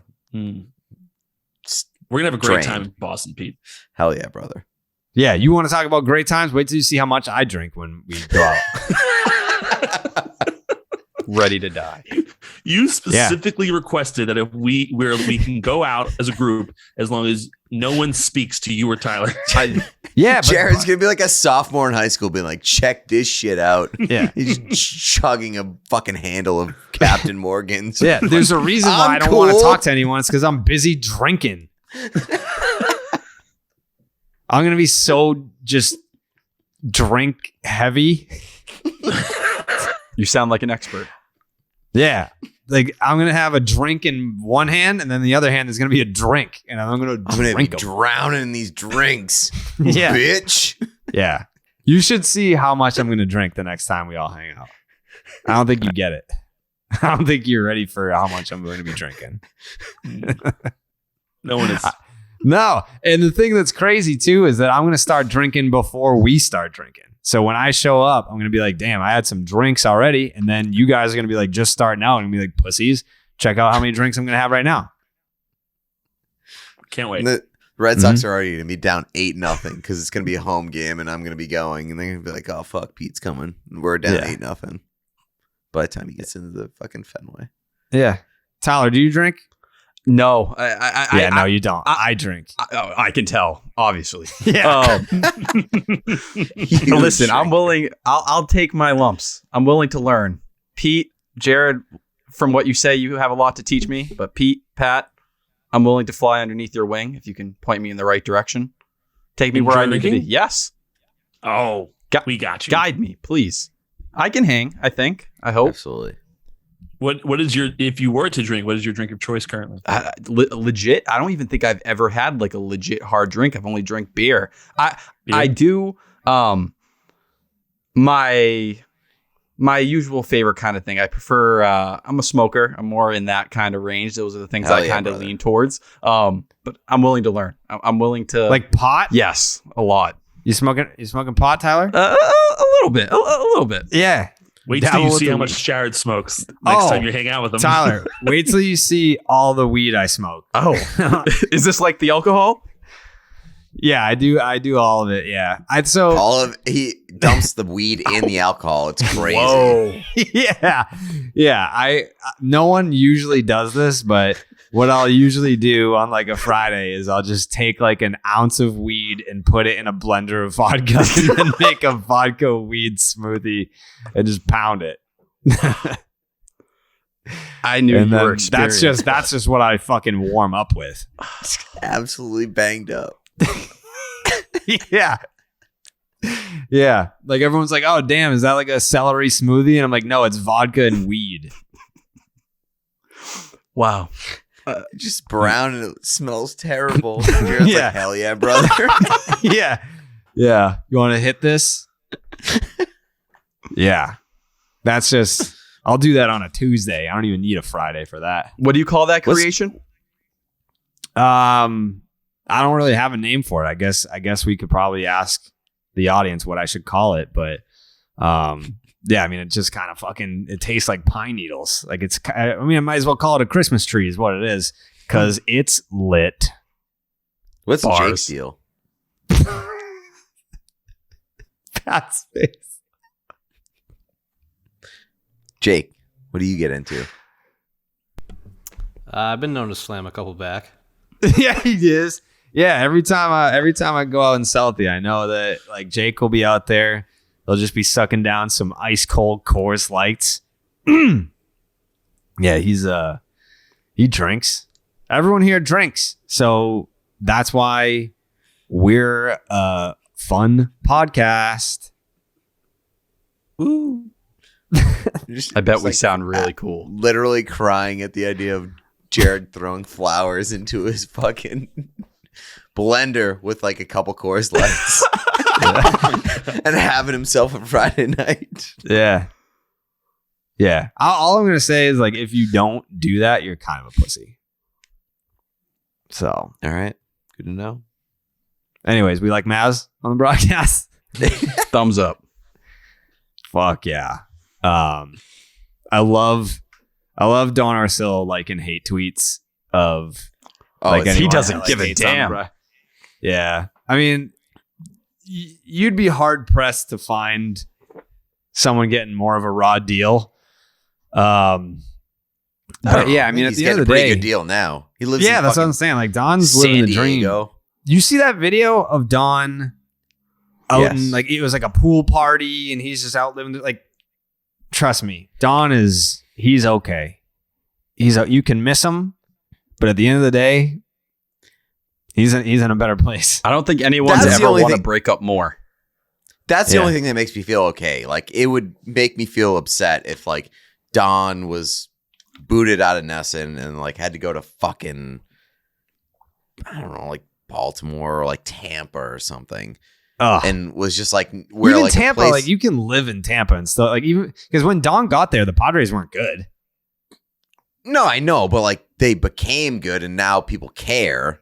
Yeah, And also Bally Sports Network is a fucking fantastic network. I've heard So, that.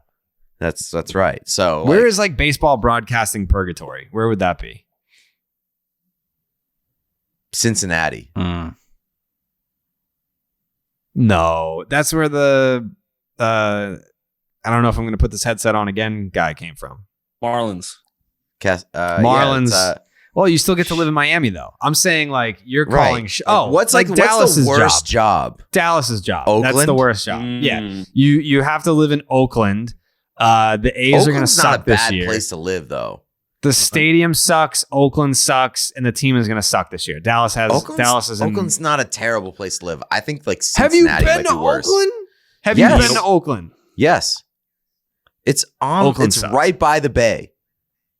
Yeah, San Probably Francisco's San Francisco. cool. Yeah. It's Yeah. right Well, by he the bay. lives, It's like, in very LA. accessible. Detroit's got to be a tough job. Detroit. There Well, are worse places than fucking Oakland. I'm telling you. Afghanistan. In Major League Baseball, there are worse places than Oakland. Yeah, the announcer in Afghanistan's got a tough gig. That's got to be a terrible gig. Oh, man. Fucking Yeah. Cincinnati, man. Jared, what's the mascot in Afghanistan again? It's the Afghanistan avocados. Avocados, of course. How could I have forgotten? Yeah, the Afghanistan avocados. They haven't had a winning record in like 26 years. No. And what's the lead broadcaster's name? I can't remember. That's his name is Martin Denny's. Martin Denny's. Yes, Yeah. that's actually a very common name in Afghanistan. They sell out every game, though. It's crazy. Yeah, they sell out, but I mean that team sucks. Yeah, and the travel for them is just terrible. It's brutal. Brutal. The uniforms suck too. You'd be pissed if you saw them, Pete. Big They're time disgusting. sand vibes. They're what? Sand vibes. No, like that you would think like this is like a cool color that they could use. They don't. Nope. They don't. Mm-mm. No. They're avocados, Nope. so They're the avocados. Just not even like ripe avocados, just rotten avocados. Yeah, like if like it's like a Gonna left that on the greenish table. yellow. Yeah, Left that on the table like 3 or 4 days. too sitting in long. the sun. Avocado. Yeah, It's tough. Hate to yeah. see it. The Afghanistan avocados. They cannot win the big one. Which That's is a good tough. question though. Like, what is the least appealing job in baseball?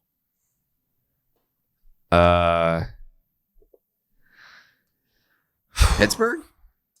No, Probably like Pittsburgh's a Pablo fine Sandoval's city. dietitian. That would be a nightmare. Imagine trying to keep that guy on the wagon. Like, don't eat that. It's like a baby. Don't put that in your mouth. No, put it down. No. Don't like that picture. God. At least not right now. Please. I don't know. What else would be a terrible job in baseball?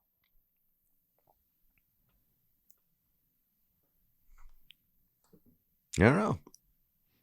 I tell you, any strength coach job is pretty terrible. Strength No one wants to coach? listen to you. And no one wants to listen to you. Why? So baseball players just like want to be weak. You know, I couldn't answer that question for you. It's just everyone's got their outside guy. that they trust more than the strength coach. No one trusts the teams for anything. Like even like what are they like fucking myself. Tom Brady? Like Tom Brady has his guy, and like he trusts his guy. At what point are you like Pablo Sandoval on the Red Sox? And you're like, nah, I got my guy. I'm good.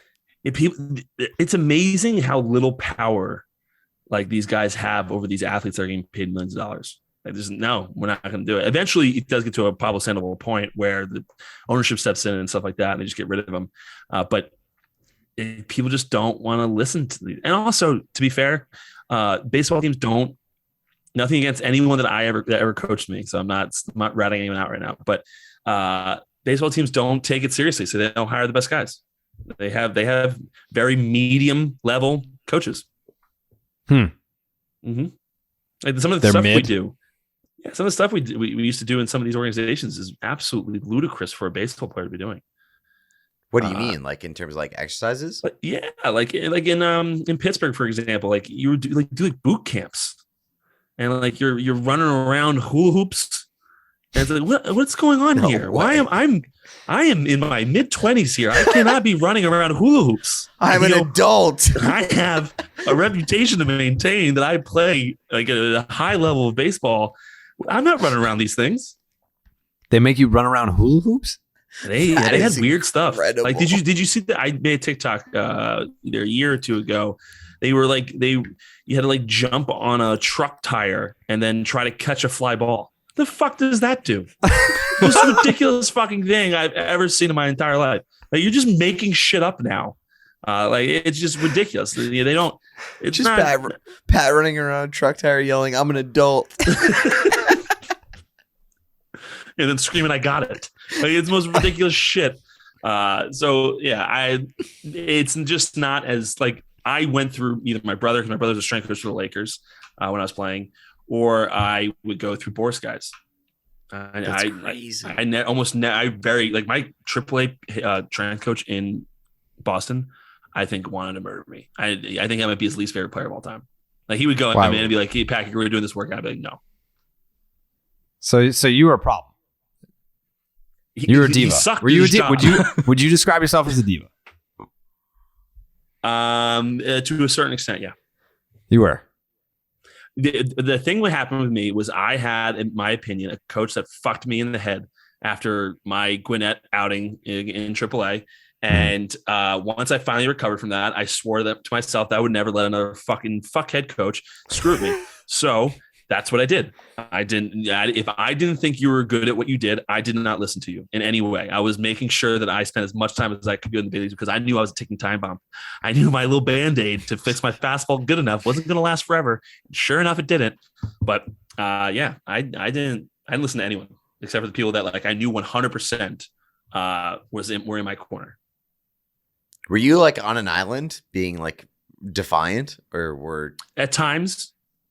I had a lot of. I'm not as my breed of baseball player was not as rare as you think they are. So I believe that. Yeah. There was a lot. Just like in AAA, like I was a veteran, so I could get away with a lot. In big leagues, you kind of have to work with the guys a little bit and like hope that they let you, because you can't be perceived in Boston's clubhouse as a guy who's got 10 minutes in the show as a guy that's ruffling feathers in the weight room or something like that. You just got to kind of do what you need to do. Luckily, I had a good relationship with a guy like Mike Roos, who's I think still one of the strength coaches there. I did what I had to do. Like my dream. I have millions of dollars on the line. Possibly, I'm not listening to a guy I don't necessarily know if he's good at what he does. That's my story. I'm sticking to it. That would fucking keep me up at night. It's when you see people do certain things and they're not recovering. Like I tore my hamstring in 2013, I believe. Yeah, I was in Greenville, and I pitched on it, and they didn't know what was wrong with me, and they kept saying that I was good, and I wasn't good. And I had back-to-back starts. So I did some rehab. They said, okay, go out and pitch now. I went out and pitched. I threw 3 pitches. First pitch was Second pitch, I could feel my leg grab. This is my land leg. My third pitch, it grabbed a bunch, and I had to call out the trainer. Called out the trainer. Like, okay, We'll go back. We set back, did the rehab again for 3 weeks, went back out there. Exact same thing happened. 3 pitches. First pitch good, second pitch, and third pitch horrendous. Calls me back out. The trainer asked me on the mound, do you think this is a mental thing? Like, fuck, no, it's not a mental thing. Like, you gotta be kidding me. So I was like, fuck this. So they finally, Scotty B got involved at this point and was like, send him up to Boston for an MRI. So we go up to Boston for an MRI. Like, yeah, you tore your hamstring. So I've been throwing on a torn hamstring for the last month and a half while I could have been rehabbing this damn thing. Like, yeah, okay, crazy. It's like, yeah, it is fucking crazy. So these people, I don't trust everyone. They all, a lot of them suck at what they do. That's very interesting. That even at the highest levels of your profession, that sometimes people just don't know what they're doing. Yeah, this game goes for pitching coaches. Remember, Greg Maddux isn't back there coaching you. That's true. You get guys, that may have been like me that bounced around a little bit and wanted to stay in the game that didn't have anything else. Well, you want me out there coaching your guys? It's be a terrible idea. I feel like you could tell them what not to do. Maybe. But I mean, how you can listen to me? Couldn't throw a damn strike. And we had one guy in Seattle. Honestly, I feel like sometimes, not to be insulting, Pat, but I feel like sometimes the worst players are the best coaches. Yeah, they certainly can be. They've gone through a lot. You like, I always point to Wayne Gretzky as like being a horrible fucking coach because he'd just be like, yo, go out there and be the best. Just fucking score. It's like, okay, you're fucking Wayne Gretzky. You can't coach a bunch of players that are not Wayne Gretzky because you have nothing to give to them. And you see guys like Cora or Cash who are kind of, those end of the roster guys become the best minds that, now lead baseball and managing. Because they separate themselves from the end of the roster, the other end of the roster type players because they're smarter than everybody else. Yes. They had to be so much more cerebral about the game. Right. Otherwise, that's the only way they had a leg up. I will say the guys that combine that, guys like Greg Maddux, like Pedro Martinez was a phenomenal coach. The way he talked about pitching, like I remember he changed completely the dynamic of how I throw the ball inside because I didn't have control inside when I did have control of my fastball. And he was like, I didn't ever go head hunting. I just knew that fastball in, no matter where I missed, as long as I missed in, did a job. Like if you throw a fastball away on the outside part of the plate and you miss 2 feet off the plate, it's a wasted pitch. It does nothing for the at bat. The guy's brushing off means nothing. But if you throw a pitch on the inside corner and you miss a foot in and you at his kneecap, yeah, that's doing something. He doesn't want that to hit him. So now you're in his head a little bit. And same way if you go by his chin, or if you smoke the guy, you throw it behind him. Like the pitch inside does something no matter where it is, as long as it's in or further in. And he's like, I never try to throw a strike in there. I just do that, and then boom, I've accomplished something to get me closer to getting this guy out. And I thought that was brilliant. And I mean, it's certainly a way Pedro pitch. So there are certain guys that can combine the two. Were there any coaches, Pat, that like after you closed yourself off and you kind of weren't willing, that like won you over, or they tried to make that connection and it was something there? Or was it at that point you were just so done that you were on your own journey? Towards the end of my career, I was done. I think that I could have come back in a better way, possibly if I stayed in Boston, and if the current bullpen coach Kevin Walker stayed my coach. He was my coach when I was at my best in the minor leagues, and he was awesome, man. Like he never, like if I went out there and I like walked a couple guys, he didn't give a fuck. Like it was just tough game. You move on, and that's the end of it.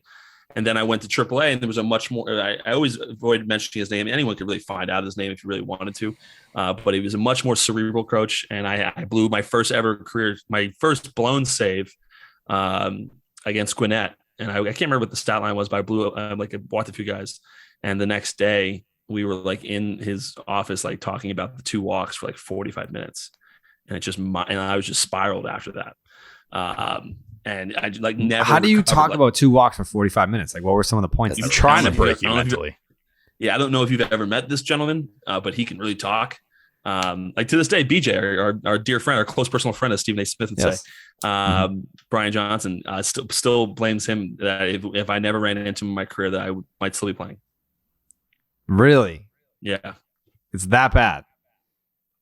It was just, I was never a cerebral guy, kind of the way Pete talked about Wayne Gretzky. Not that I'm Wayne Gretzky baseball, but like I never knew how I threw strikes. I just did.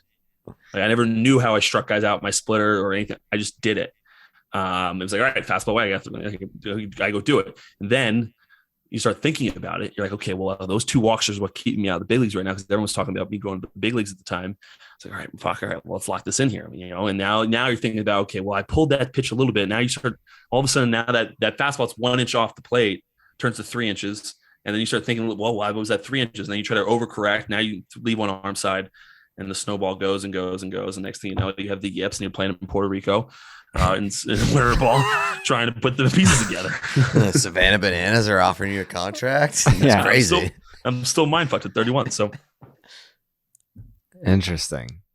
There's something there. There's something fascinating there that I think it really is like crazy fascinating. Was there like that wave, Pat, of like Henry Owens, Brian Johnson, Anthony Renato, even Matt Barnes, initially starting and then moving to the bullpen? Do you think that coach, like that was a big part of it? Obviously, there's other things and different variables that go in, but do you think there was that much of an impact over the years of those kind of guys? It certainly could have been. Henry Owens always had control issues.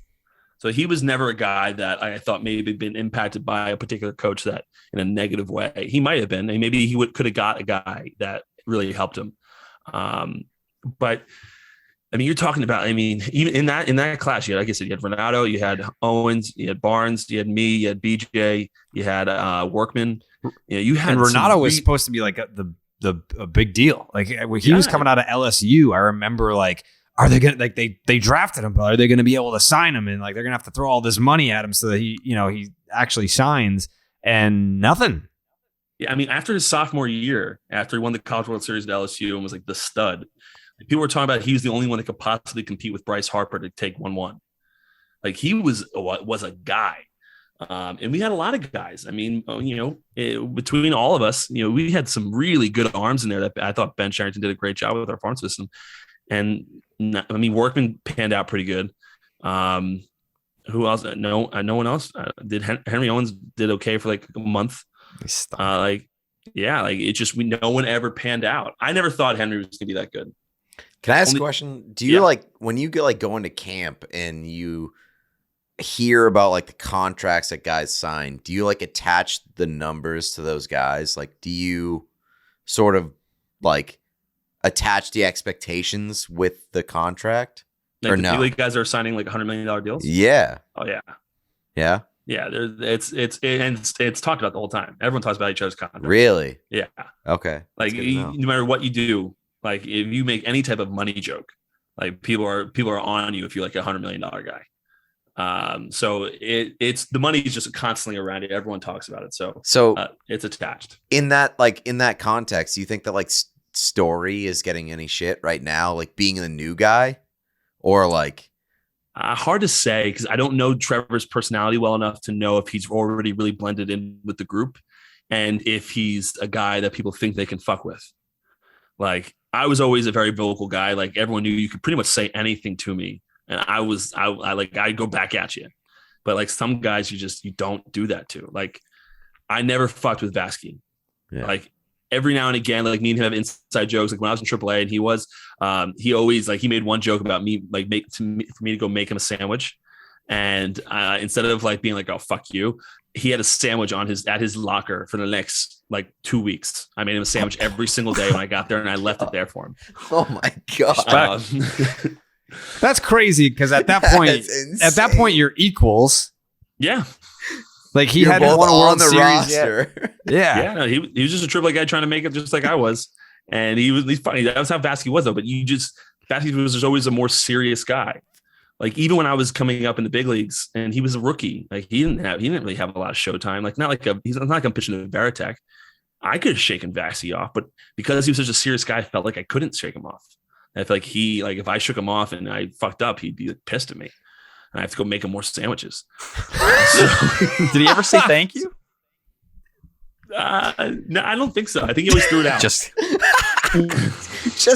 constantly throwing out your sandwiches. That's so tough. Yeah, go make me a sandwich. I'm not going to eat it, but go fucking make me a sandwich. I've actually been wondering that, given like the contract talks that are surrounding Devers and Bogarts, with like I wonder if that's like discussed. That Story is in that ballpark, and those other guys are trying to fight for their money. I think Cora painted it a little bit too when he talked about 2019 when Bogarts got paid and Sale got paid. He said that's all they talked about that entire spring was contracts and money. It's like, how does it not bleed in at this point? Yeah, I mean, again, it's just it's ingrained, and everyone wants to talk about it in the media. I know Xander's gotten other offers prior to this year that, from my understanding, was bigger amounts. So for these numbers to kind of come out, and I trust Heyman's report because I'm sure Scott's feeding it to him. So it's certainly talked about, but Xander is like probably the most well-loved man in that clubhouse. So as long as Trevor's kind of like filtering in well with the group, I think everyone's probably just Team Xander being like, go get your damn money, man. You deserve it. So and Raffy the same way. I'm not really concerned about Devers. I think he's going to get signed. I think they're just kind of at that starting point right now, but it would be a real shame if we lost Xander. Yeah. That's why I keep going back to how, I don't know, if I were Trevor Story walking into that clubhouse and it's like, yeah, I just got paid. Was it 140, 160, 140? 140. Yeah, 140 over 6. 140 and if they over pick 6. up the option, it'll be 160 over 7. Right. That's kind of like awkward, right? If you're not paying the guy that's been there. It's like I just walked in the door and I got $160 million and you guys are still fighting over getting money. It's like being like your parents get like remarried and the stepchild is already the favorite, and it's like, what the fuck? Like, I've been here the whole time. Like, where are my expensive toys child? Yes. Yeah. I belong here. I'm your biological child. I came from your semen and your eggs, and this fucking kid is adopted and he's getting all the toys. Well, honestly, us being like the biggest Red Sox podcast out there, the conversation that we're having right now is the reason why that story gets leaked. Scott wants Heyman to tweet it out. So huge, people like ourselves, we're unbelievably popular. They want these conversations to happen so that Red Sox fans get mad and they put pressure on ownership to sign him. And they're like, you offer him less than Trevor Story? You gotta be kidding me. And I think give that man his fucking money. And I think it's Xander and that team. If he didn't care, I think you would have saw nothing came out and we would have had that moment, right before the season where he was dejected and he left it. Xander wants to put pressure on Boston. He wants to put pressure on that front office because he wants to be here. He wants to finish his career with the Red Sox. He wants to be a Derek Jeter, as he said time and time again. This is really the only way you're going to see it for fans to freak out and for everyday sports radio to do 2 hours on it. Exactly. Yeah. And we're gonna. I'm gonna beat the fuck out of that drum to pay Xander. Like, I think we've talked about it already in terms of which one would you pay if you could only pay one. And obviously Devers is his hit tool is greater, and that's what everyone kind of draws themselves to when you kind of look at two guys like Bogarts and Devers, and they're not defensive wizards, but you are seeing noticeable improvements with Devers' defense, and you could look at Bogarts as being an average defensive to slightly below average defensive shortstop. Devers' hit tool is better, and you're going to want to throw money at that. But at the end of the day, Xander Bogaerts should never wear another uniform for the rest of his life when he has 2 championships, is still in the prime years of his career, and wants to be here. Like, everyone wants to compare it to Mookie Betts. It's a tough pill to swallow, but I swallowed it a long time ago. Mookie did not want to be here.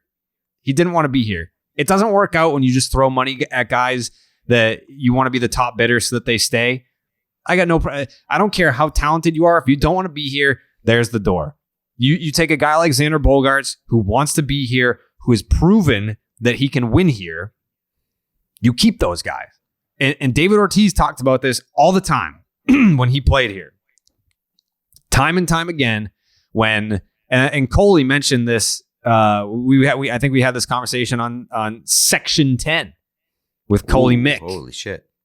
About how David Ortiz, part of like his legacy that we will hopefully not forget, but is already kind of forgotten, that dude had to like fight for 1-year deals for like the entire second half of his career. just had to every year was playing for a contract, and it was asinine. But the one thing that David always talked about was how it's like, dude, I'm crushing 40 homers every year, driving in 120 every year, hitting close to at or above 300 every year, and I got to prove it every single year. And then you go give $200 million to these people that haven't proven shit here, because it's not just, they're not numbers, they're not robots, they're human beings. Just because you won somewhere else does not mean that you can also win in Boston. It's different here. And Xander has won here and proven that he can play here. That counts for something. It's not just like a plug and play. There is like an intangible about that. And I just, sometimes, no offense, Tyler, sometimes the nerds, they don't account for things like that, the human element of this game, and why a guy like Xander should not be taken for granted. The fact that he wants to be here, the fact that he's performed here, and the fact that he still wants to be here. That should be rewarded. It's spot on. And like, I'll tell anyone, when you get too far into the nerd world, you have to be somewhere in the middle. You should be analytical. I think you should evaluate players that way. But the minute you don't start to care about the leadership and that impact in that place, just from Xander Bogaerts basically raising Rafael Devers in that clubhouse, being the guy, even when Mookie was here, who was the guy who was often there after the games answering those questions, being that guy again and again and again. It's been Xander Bogaerts this entire time. That stuff should never go unnoticed. And when you have, there's no excuse. You have the money. You have the flexibility. That's what Chaim Bloom has talked about year after year since he got here, was the financial flexibility. So when this moment came, you could do what you had to do. David Price's money is coming off the books. We'll see what happens with JD Martinez, but that's more money coming off. You have so many different avenues to get this done. It's hard to ever find a real excuse here for him not to spend the rest of his career with the Red Sox. That Pittsburgh Penguins Winter Classic money also coming on the books. Don't forget about that. That's true. However, they do need to save a little bit for my tour bus. Thanks, Pat. Pat refuses to fly down to Savannah outside of first class. Yes. I'm a big first class guy now. I did see you tweet this. It was the guy playing the Christian rock music, and you were like, "This would never happen in first class." Thought that was pretty great. Wouldn't. Oh man, yeah. The first class is just better, obviously. It is better because we all know for sure. I'm a big first class guy. Me, Tyler, and Jake, big first class guys every time. Trying Jake to seems look like ahead a little bit. big hot towel guy. Just like, I don't want to fly unless I'm getting Lovely. a hot towel draped all over my face. Can't fly without it. You need a hot towel. We call him Hot Towel Jake. Hot towel, Jake. Anywho, The Stop and Shop look ahead. It's brought to you by Stop and Shop. Series begins tomorrow or tonight if you're listening to this on Tuesday. First time of the year, we're going to see the Toronto Blue Jays. woo. You have Evaldi versus Kikuchi. Pavetta versus Barrios. And Houck versus Gosman. I don't know. I don't know what matchup I'm kind of looking forward to the most. And then that's based on like who tested positive and who didn't. I have no idea. For all I know, it could be fucking Pat Light versus Kikuchi in game one. I have no idea. You're getting some pretty solid. I mean, Barrios didn't have a great start to the season. He's actually pitched like shit, but Gosman's pretty dirt. He actually he got one out. He got one out in his season debut. Not ideal. Kikuchi also got his shit handed to him by the Yankees. So he's coming off a shit start. Gosman, he's yet to walk a batter. Hasn't pitched in the AL since 2018. Red Sox hitters, not great against them. Bogarts has seen him a little bit. 12 for 40, couple doubles, a homer. Trevor Story's seen him, 2 for 15. Devers 1 for 8. Kike 0 for 6. Nasty Nate. He's been giving up some homers. He's already given up 4. In what, 10 innings? Don't love that. Nick Pivetta has given up 8 earned runs and 7 2/3 to start the year. Not great. Looks like the velo's down 2 miles an hour on Pivetta. Don't love that. But Hauk's been good. Hauk's been good. To righties, we've seen more of the sinker, which we like that. The Blue Jays against Hauk, 182 with a 477 OPS. We do like that. The combination of Teoscar Hernandez, George Springer, and Yuli Gurriel Jr. No, it's not Yuli. Who the fuck? What Gurriel do they have? Lourdes Gurriel. Lourdes Gurriel. 0 for 12 with 6 strikeouts. And we got no Teoscar Hernandez. IL, I believe, right? Oblique. Yep. And then Vladdy. That can't be right. Okay. Yeah, he's 2 for 4. I read that wrong. Yeah, Vladdy's 2 for 4. Again, we have no idea who's actually tested positive. So some of these pitching matchups might happen. Some of them might not. Weird start time in the finale, 1:35. Hate that. Travel day. Did you hate those, Pat? The travel days? Depends on what the kind of travel we're looking at. Well, like I'm saying, like a day game. You got to play a fucking day game and then get on a plane. No, I didn't mind that. You didn't mind that? No, not at all. Day games often, especially for guys that were like mental midgets like myself towards the end of my career. Less thinking. Wake up, have a cup of coffee, you're already in the bullpen before you know it. Just get it over with. And best part about it, which this was a big AAA thing. Sometimes in the big leagues, you'll have a day game and possible off day afterwards. But even if you don't have the off day afterwards, you can still drink because you have all day. Oh, jeez. Fun fact: that was exactly what was happening. Myself and Brian Johnson were day drinking after some game in Pawtucket. We were day drinking with 2 Bruins dancers, whatever the hell they were, and that's how I was in our kitchen taking shots when I got the call from Kevin Bowles that I was going to the big leagues. Fun fact. Freddie Freeman just hit a home run against the Braves. Beautiful. Good. That's sad. It's not sad. It's nice. Good for him.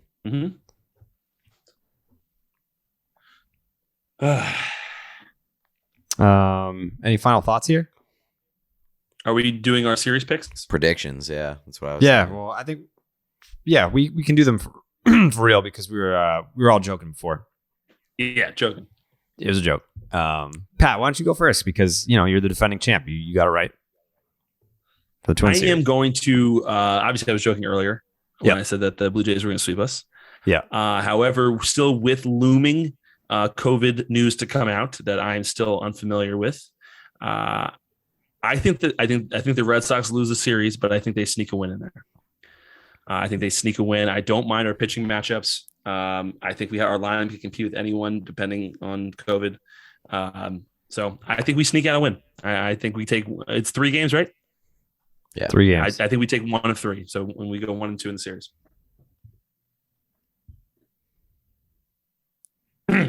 Peter? Yeah, I thought it would have been hilarious if Pat was like, I was joking at the beginning of the podcast, but also I think they're going to sweep. No, I think the Sox are going to win the series opener, and then I think they're going to lose the next 2. So I'll say 1 out of 3. Tyler? Actually, Pete, Pep, you guys kind of took my thing. I'm going to go with the opener as well. I think Evaldi comes in. We see the best version of Evaldi we've seen so far this year. But I hope, knowing his relationship with Poecki, that he does not show up on that list tomorrow. But if things stay the same, that's my pick. Jake? I was joking about the Woo Sox sweeping the Jays, but I think the Red Sox are actually going to sweep the Jays. You think they're going to sweep Jay? Okay. Hell yeah, Jake. Thank you. It's a good pick.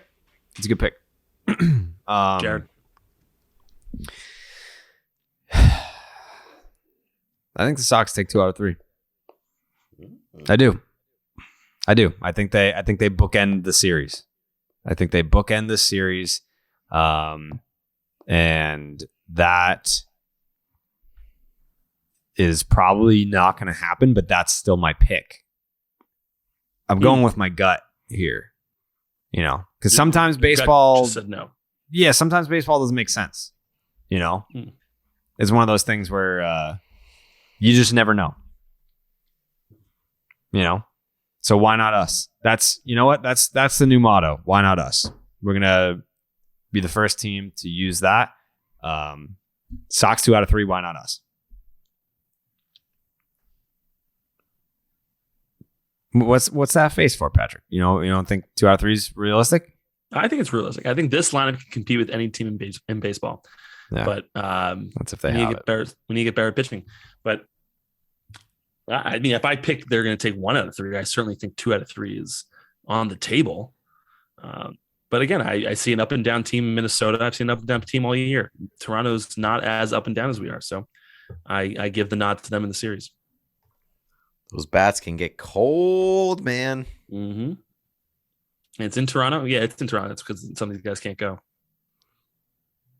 It's at Fenway, Yeah, this one's at Fenway. Next week's Toronto. Oh, okay. Understood. Mm-hmm. So those bats can get cold. How's the weather looking? No, we can't do that segment. No, how's everything else going for you guys?